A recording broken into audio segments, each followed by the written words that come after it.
de anidar las variables. Ahora sí que al darle al aceptar obtengo una sola tabla. ¿Ven? Antes las había pasado de una manera directa ambas al mismo tiempo. Las tengo que anidar y unir una a una. Si se dan cuenta, lo que he hecho ahora es separar el sexo, la titularidad y las notas. Ahora tengo un análisis estadístico multivariado descriptivo con 4 variables: las notas de lengua y de matemática, la titularidad del centro donde estudian los alumnos y el sexo. Si ustedes observan, las chicas de los centros públicos obtienen 45 puntos en lengua, 45,83 en matemática. De los centros privados, 48,62, 50,29. En los centros públicos, los chicos 46,22, 47,04, 50,21, 50,22, 52,22. Si se dan cuenta, las chicas de los centros públicos obtienen peores notas que las chicas de los centros privados, y los chicos de los centros públicos obtienen peores notas que los chicos de los centros privados. Y tanto en los centros públicos como en los centros privados, los chicos obtienen tanto en lengua, perdón, si ahora miro los chicos en los centros privados obtienen mejores notas en matemáticas que en lengua. Y esto ocurre también con las chicas. O sea que en conjunto lo que estoy observando es que si veo el efecto de los centros públicos respecto a los privados, es que en los privados se obtienen mejores notas que en los públicos. Pero también se obtienen mejores notas en los chicos respecto de las chicas. O sea que los chicos obtienen mejores notas que las chicas, tanto en los centros públicos como en los privados, en esta prueba. O sea que tengo una doble conclusión del efecto múltiple, por lo menos una primera forma de acceder a la información desde el punto de vista de la conclusión. Centros privados obtienen mejores notas que los públicos, y los chicos obtienen ya no tan elevadas las diferencias, un poco más restringidas. Prácticamente las notas entre chicos y chicas son muy cercanas, estamos hablando de 1 punto, en los otros casos hablábamos de 3-4 puntos, y obtienen diferencias también en las notas. Es importante aquí tener en cuenta también los tamaños de los grupos, porque cuando los tamaños de los grupos son excesivamente pequeños, las comparaciones se distorsionan, o podemos llegar con una comparación de este tipo a problemas de tendencia. ¿Qué quiere decir eso? Que si teníamos o nos sale un grupo, o si yo añadiera otro grupo más aquí en estadísticos descriptivos, ¿verdad? En comparar medias, si añadiese, por ejemplo, otra variable más, como por ejemplo repite curso, ¿verdad? La pongo, tengo que subir titularidad, y la subo arriba y le doy a aceptar. He vuelto a cometer un pequeño error aquí. Analizar, comparar medias, voy a quitar para anidarlas. Necesito anidarlas, ¿vale? Le doy anterior, vale, aquí paso el sexo, les dije que pasaba la titularidad, ¿verdad? Ahora estoy anidando las variables. Y ahora cuando paso repite curso, la pongo, la añado y le doy a aceptar, acabo de anidar las 3 variables, y ahora me sale sexo, titularidad, repite curso, nota de lengua, nota de mate. Análisis descriptivo multivariado de 5 variables. Este análisis descriptivo multivariado de 5 variables todavía puede seguir siendo operativo. Y ahora tengo varias conclusiones más respecto a la nota de los que repiten o de los que no repiten. No repiten, sí repiten. La conclusión, por ejemplo, nueva, es que los que no repiten curso obtienen mejores notas que los que sí repiten curso. Lo ven aquí, 46,89, 42,44. Y eso ocurre tanto en lengua como en matemática. Y ocurre tanto en los centros privados como en los centros públicos. Y ocurre, si sigo mirando, en las chicas, y ahora voy a los chicos, como en los chicos, 48,50, 43,78. O sea que lo que estamos diciendo como conclusión es que los que repiten curso tienen peores notas que los que no repiten curso. Esta es una de las conclusiones que tenemos claras. Y eso se produce tanto en los centros públicos como en los privados. y tanto en el grupo de chicos como en el grupo de chicas. Esta anidación de las variables nos permite ver estas conclusiones de forma general, pero insisto que ahora aquí hay que ser un poco más prudente, porque los tamaños de los grupos empiezan a reducirse. Por ejemplo, el grupo de los que sí repiten en los centros privados solo tiene 35 personas. ¿Esto qué quiere decir? Que añadir una nueva variable que restrinja el uso puede hacer que el tamaño de los grupos quede muy reducido, y esa reducción por debajo de 30, por ejemplo, ya empiezas a generar enormes problemas de tendencia en las conclusiones. O sea que el análisis estadístico descriptivo está muy bien porque nos permite tener un montón de pistas sobre, concretamente sobre estas variables. Hemos hecho un descriptivo a partir de notas de medias de matemáticas y lengua, y hemos utilizado concretamente tres variables de tipo categórico para ver las diferencias de las medias. Si solo estuviésemos estudiando la variabilidad de las notas que corresponden a los datos, si solo estuviéramos estudiando la variabilidad de las notas, pero no de medias, sino quisiéramos estudiar solamente variables categóricas, esta opción la tendríamos con estadísticos descriptivos y tablas de contingencia. ¿Vale? Insisto, análisis estadístico bivariado es ver, por ejemplo, la evolución de una variable, por ejemplo, la repetición de curso. Si esta fuese una variable dependiente, la colocaría habitualmente en la columna. Es arbitrario, pero es una forma de visualizar la información. Esto es una costumbre particular mía de colocar en la columna siempre las variables dependientes. Bien, y si colocase, por ejemplo, la titularidad en la fila, ahora estaría estudiando si la repetición de curso depende del tipo de centro. Para visualizar esto, si le diese a aceptar, aquí me salen los datos. 908 alumnos no repiten curso, pero hay 283 en los privados, 625 en los públicos.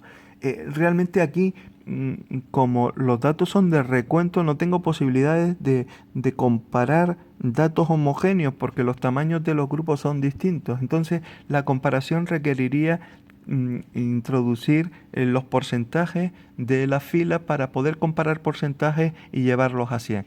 Esto se haría en analizar estadísticos descriptivos, tablas de contingencia, y en casillas yo colocaría el porcentaje de la fila. Ven que aparecía el recuento, el porcentaje de la fila. Darle continuar y aceptar. Y ahora lo que he hecho es calcular qué porcentaje se da aquí. Este 55.8 sale de dividir 625 entre 1120, ¿verdad? Y este sale el 55,8. 283 entre 363, 78.0. Y ahora sí puedo comparar. El valor de todo el grupo conjuntamente es 61.2. Pero si ahora comparo el centro privado y lo miro respecto al centro público, lo que observo es que en los centros privados los alumnos repiten menos. El 78% de los alumnos no repiten en los centros privados, mientras no repiten en los centros públicos el 56%. Si lo miro de los que sí repite, en los centros privados sí repite el 22%, pero duplica la repetición en los centros públicos, 22 al 44. Conjuntamente, si estuviese estudiando el análisis univariado de datos, diría, de la muestra de 1.483 alumnos repite el 40%, el 38.8% repite. Realmente lo que estoy diciendo es una verdad a media, porque hay una situación diferente. Si miro esta repetición de curso y separo los alumnos de los centros privados de los públicos, lo que estoy diciendo es que en los centros privados la repetición es del 22% y la repetición en los públicos es del 44%.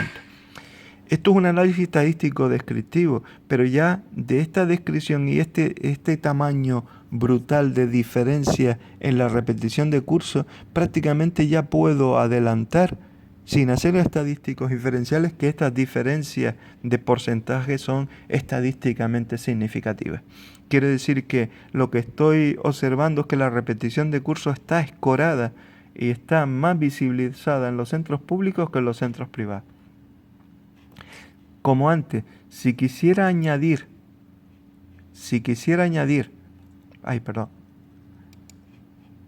una nueva variable y hacer un análisis multivariado con otra variable categórica, recuerdo que en las tablas de contingencia no colocamos variables métricas en líneas generales.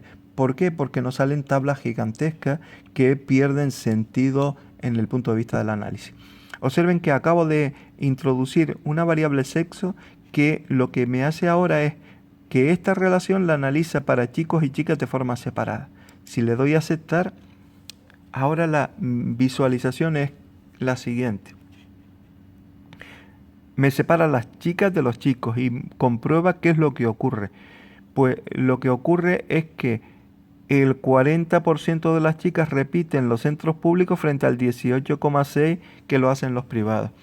Y si los comparo desde el punto de vista de los chicos, en los centros públicos repite un 48,4% por un 25,7%.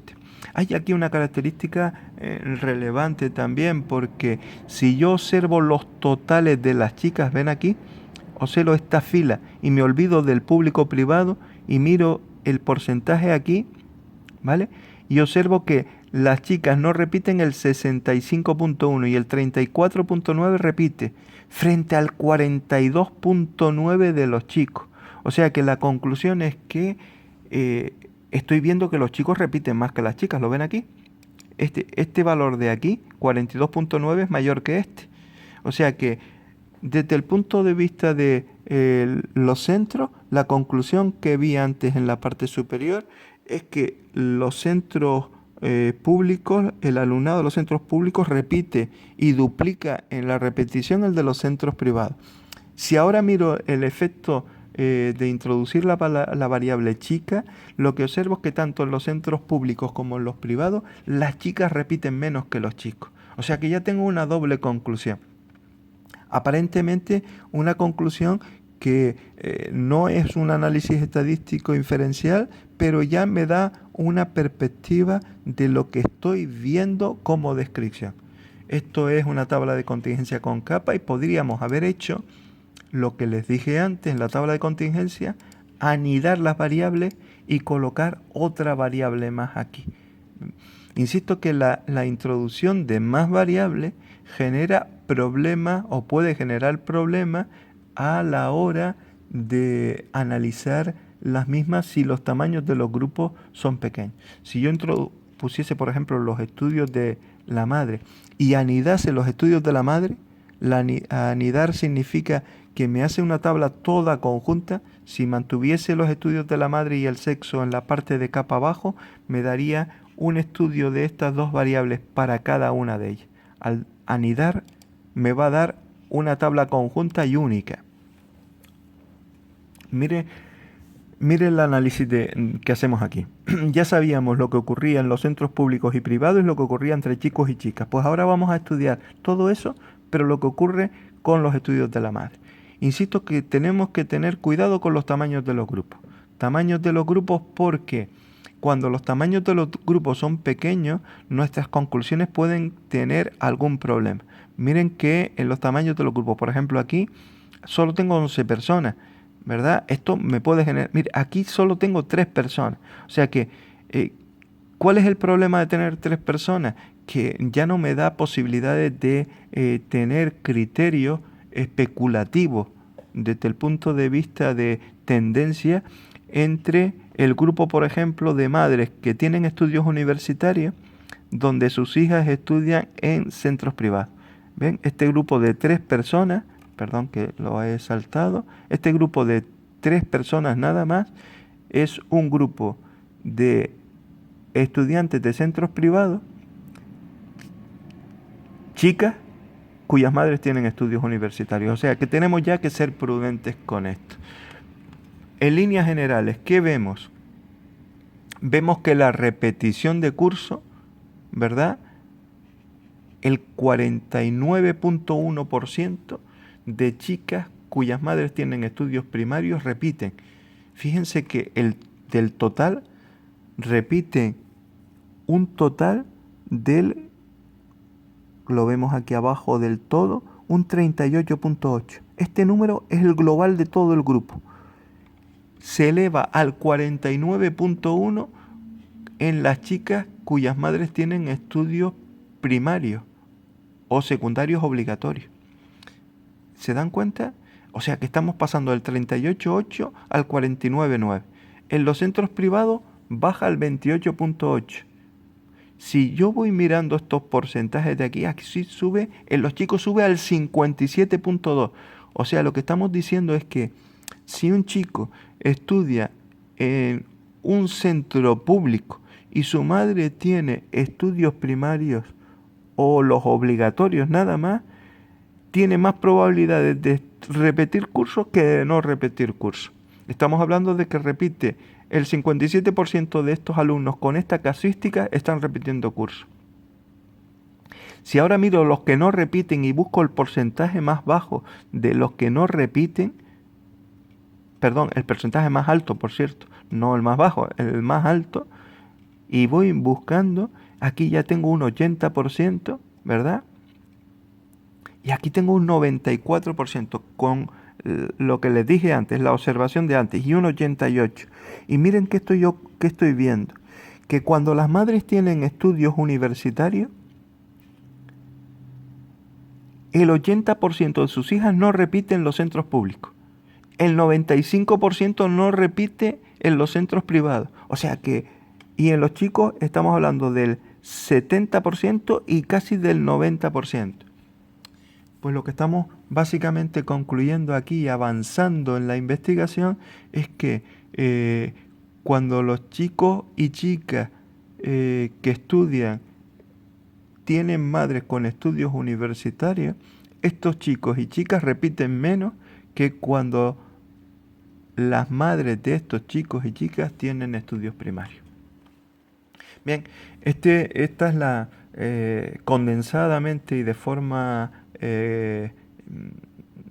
digamos un poco más rápido de lo habitual. Les ruego por favor que sigan esta clase con más detenimiento y que el vídeo que les subiré en breve al aula virtual y que les mandaré el enlace también vía correo electrónico, que lo revise con un poco de cautela para que vean los datos de la manera que yo les estoy intentando mostrar los mismos. O sea que desde un punto de vista descriptivo y desde un punto de vista analítico. Lo que estamos viendo ahora aquí en los análisis descriptivos, en este caso con variables cualitativas categóricas y anteriormente en la parte anterior con variables cuantitativas y métricas, es análisis descriptivo multivariado, donde conjugamos múltiples variables y intentamos ver qué ocurre con los estadísticos habituales de esas variables. En los casos de las categóricas únicamente a base de proporciones, a base de porcentaje. Y en la cuestión donde introducimos variables métricas a base de sus medias y ver cómo éstas van variando entre los distintos grupos. Nada más, sé que es una clase, ha sido hoy una clase compleja y digamos un poco con mayor nivel de análisis estadístico, pero si se dan cuenta no hemos hecho nada estadísticamente complejo que nos resulte difícil de seguir. Lo que necesitamos es dedicarle un par de veces a ver el vídeo, a trabajar con los datos para que todo lo que yo les he ido adelantando verbalmente puedan ustedes irlo comprendiendo. Les he dejado un ejercicio, el 02, para que vayan trabajando todas estas cuestiones más las que incorporaban de la primera clase. En este caso el ejercicio 2 que les subiré ahora al aula ya es un ejercicio más completo que sí que exige que hagan el ejercicio en su totalidad y que me den los datos y pasen estos datos. Estos datos se pasan a una tabla de Word y me pueden entregar un archivo de Word o imprimirlo en un PDF para que me lo remitan bien por correo o me lo suban al aula. Pues nada, hasta otro momento en que ya empezaremos con análisis un poquito más complejos, donde entraremos con los bivariados, pero en este caso ya no hablaremos de la parte descriptiva, sino ya introduciremos una cuestión de los test de hipótesis en la idea de decir que lo que estoy yo viendo estadísticamente descriptivo puede decirse que en la realidad es muy probable que se dé o no lo es. Hasta pronto y que sigan ustedes bien.